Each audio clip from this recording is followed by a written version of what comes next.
In this video, I'll be showing you what happens when Phyn Plus detects a leak. I'll walk you through all the notifications and the order everything happens for one scenario, then consider subscribing because next week I'll be showing you the results of many different scenarios. So you have an idea on how Phyn Plus works when it detects leaks of varying flow rates. First off, you have control over just how much you want to light up your phone.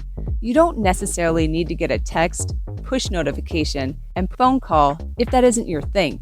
But you can, and that's exactly what we'll be looking at here. Second, if you would like a phone call, you'll have to connect your Phyn account to the If This Then That app.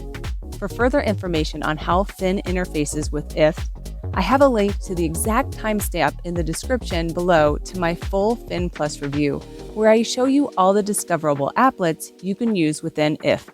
So here we're looking at a massive plumbing failure scenario where I'm maxing out at 8.5 gallons per minute. 3 minutes in, I received the first round of notifications stating there was a possible problem. I received a text notification followed by a robocall from If. The push notification came a few seconds later. After testing some additional scenarios, the order of these three forms of notifications is interchangeable and they all come within moments of each other. If you don't pick up the phone, here's the message that you'll hear later in the voicemail left behind. Your Phyn device has sent you a leak at Desert Oasis starting at 2021, January 4th, 1:14 p.m. Mountain Standard Time. Message brought to you by it. I recommend adding If's number to your contact list so you know exactly when you're getting a leak notification. It's not that you want to panic knowing there might be a leak, but it's a lot better than blowing it off as a spam caller. That time between the warning and the automatic shutoff can make a difference in the amount of water damage. The initial round of notifications is followed by push notifications through the app and a text, giving you another set of warnings before the system automatically shuts the valve. If you do not respond to either notice, the system will automatically shut off the water after a few more minutes. When Phyn Plus shuts the valve off, this kicks off another push notification and text telling you the water is now off. There's one last round of notifications when the issue has been resolved, even if that means Phyn Plus turned the water off automatically. There are a couple things to note here. First, there is not a second robocall from If. It is a one-time only deal.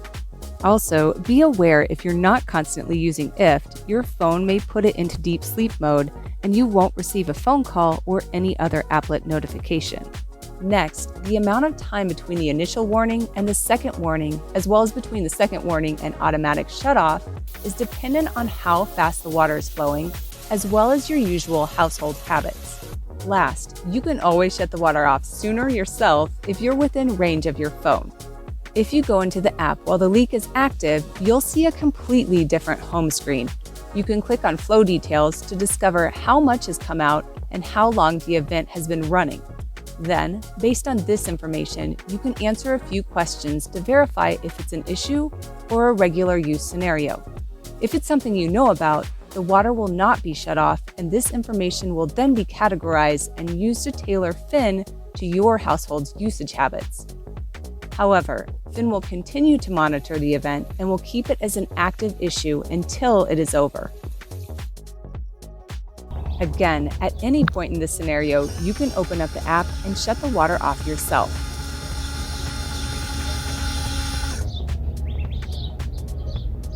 Thanks for watching, and I will see you next Friday with more on Phyn Plus leak detection.